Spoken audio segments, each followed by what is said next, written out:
ayan, pag-usapan natin yung kissing scene kasi syempre may nagtatanong sa atin, may nagko-comments kung totoo ba yung kissing scene, kung totoo ba yung halikan nila ni Julia at saka ni Alden sa kanilang pelikula. Ipapalabas na ata next month. So, alam nyo yan mga palangga, kasi kailangan talaga may halikan. O, tika lang ha, kasi iba-iba nga ang ating opinion. May halikan kasi yung title ng movie nila ay 5 ba yun? 5 breakups ba yun? At saka romance yung title na yun. Siguro alam nyo na yung totoong title. Basta mayroong ganun, di ba? So, siyempre, kailangan talaga mayroong halikan. Pero, yan na nga. Noon nga, mga 80s, 90s, nagawa nga ng kamera noon na kahit hindi naghahalikan.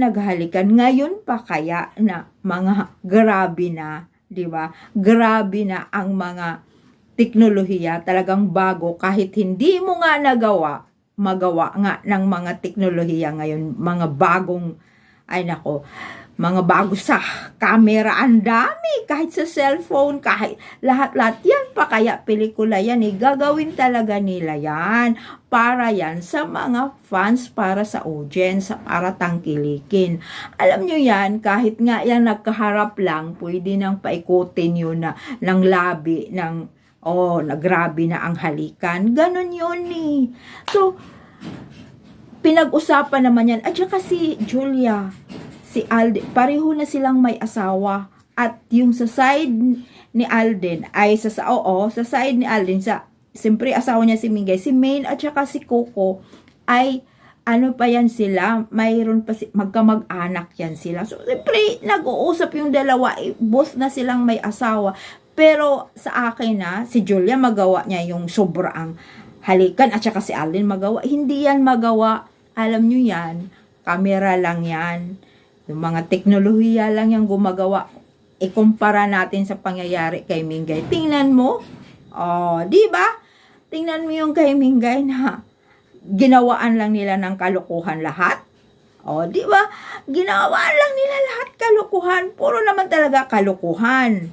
So, sa pa kaya sa movie, gagawin nila yan lahat dahil nga sa pamagat, diba? Para lang yan sa mga audience, sa mga nanonood, tangkilikin, para talaga magiging blockbuster. Kaya, nasa inyo na po kung maniwala kayo. Pero, alam nyo, mostly talaga gawa lang yan ng mga kamera sa mga bagong teknolohiya. Kaya, thank you so much mga palangga. Huwag nyo nang alalahanin pa yung mga kissing scene na yan. Wala yan. At saka, alam nyo yan, kontrolado yan lahat. Diba? Kontrolado yan lahat. Kaya, thank you so much mga palangga. Huwag nyo nang paniwalaan kung anong mga lumalabas na mga balita. Ay, kung sasabihin magkainlaban, mayroon na po yung asawa, sila, both, si Julia at saka si Alden, mayroon na po silang sariling pamilya.